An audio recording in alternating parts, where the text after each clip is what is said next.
Hi everyone, Assalamu alaikum. This is Bichu Fahima here. Welcome back to another video. Dosa അല്ലെങ്കിൽ ഇഡ്ലിൻ്റെ same batter use ചെയ്ത് ഉണ്ടാക്കാൻ പറ്റുന്ന പണിയാരമിൻ്റെ റെസിപ്പിയാണ് share ചെയ്യുന്നത്. ഇത് mainly Chennai Tamil Nadu style healthy സ്നാക്കാണ്. അപ്പോൾ വീഡിയോയിലേക്ക് പോവാം.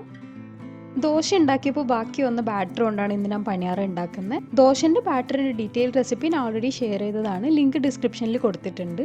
ഇനി ഇതിലേക്ക് മിക്സ് ചെയ്യേണ്ട ബാക്കി ഇൻഗ്രീഡിയൻസ് സോർട്ട് ചെയ്തെടുക്കാം. അതിനുവേണ്ടി ഒരു പാനിലേക്ക് 1 ടേബിൾ സ്പൂൺ ഓയിൽ ഒഴിക്കുന്നുണ്ട്.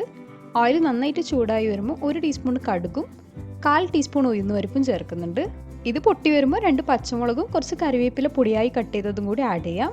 ഇത് ജസ്റ്റ് സോട്ടായാൽ 10 ചെറിയുള്ളി പൊടിയായിട്ട് കട്ട് ചെയ്തതിലേക്ക് ആവശ്യത്തിന് ഉപ്പ് ചേർത്ത് നന്നായിട്ട് വഴറ്റിയെടുക്കാം. ബാറ്ററിൽ ഉപ്പ് ചേർത്തതാണെങ്കിൽ ഇതിലേക്ക് ഉപ്പ് ചേർക്കുമ്പോൾ കൂടിപ്പോകരുത്. അപ്പോൾ ഉള്ളി നന്നായിട്ട് സോട്ടായി ഈ ഒരു കളറായിട്ടുണ്ട്. ഇനി ഇതിലേക്ക് മീഡിയം സൈസ് ക്യാരറ്റിൻ്റെ പകുതി ഗ്രേറ്റ് ചെയ്തതും കൂടി ആഡ് ചെയ്യാം.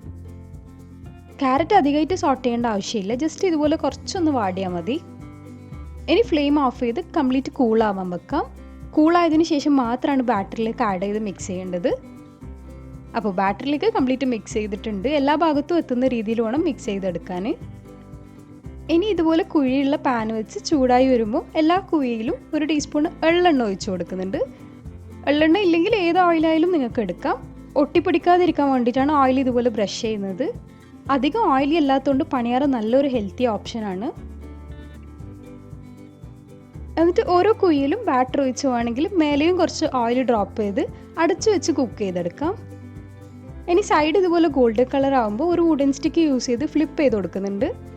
മേലെ അധികമായിട്ട് ഡ്രൈ ആവാൻ വേണ്ടി വെയിറ്റ് ചെയ്യരുത്, അപ്പോൾ അടിഭാഗം ഓവർ കുക്കായിട്ട് കരിഞ്ഞു പോകും. ഫ്ലിപ്പ് ചെയ്തതിന് ശേഷം മീഡിയം ഫ്ലെയിമിൽ വെച്ചിട്ട് കുക്ക് ചെയ്തെടുത്താൽ മതി. എന്നാൽ ഉൾഭാഗം കറക്റ്റായിട്ട് കുക്കായി കിട്ടും. 2 ഭാഗവും കുക്കായാൽ പാനിൽ എടുത്ത് മാറ്റാം. അപ്പോൾ നല്ല ടേസ്റ്റി ആയിട്ടുള്ള പണിയാരം ഇവിടെ റെഡി ആയിട്ടുണ്ട്. ഈ ഒരു റെസിപ്പി എല്ലാവരും ട്രൈ ചെയ്ത് ഫീഡ്ബാക്ക് താഴെ കമൻറ്റ് ബോക്സിലോ അല്ലെങ്കിൽ ഞാൻ ഇൻസ്റ്റാഗ്രാം വഴി ഡിസ്ക്രിപ്ഷൻ ബോക്സിൽ കൊടുക്കുന്നുണ്ട്, അതിലോ മെസ്സേജ് ചെയ്യണം. ഈ ഒരു ചാനൽ ആദ്യമായിട്ട് കാണുന്നതാണെങ്കിൽ സബ്സ്ക്രൈബ് ചെയ്ത് സപ്പോർട്ട് ചെയ്യണം.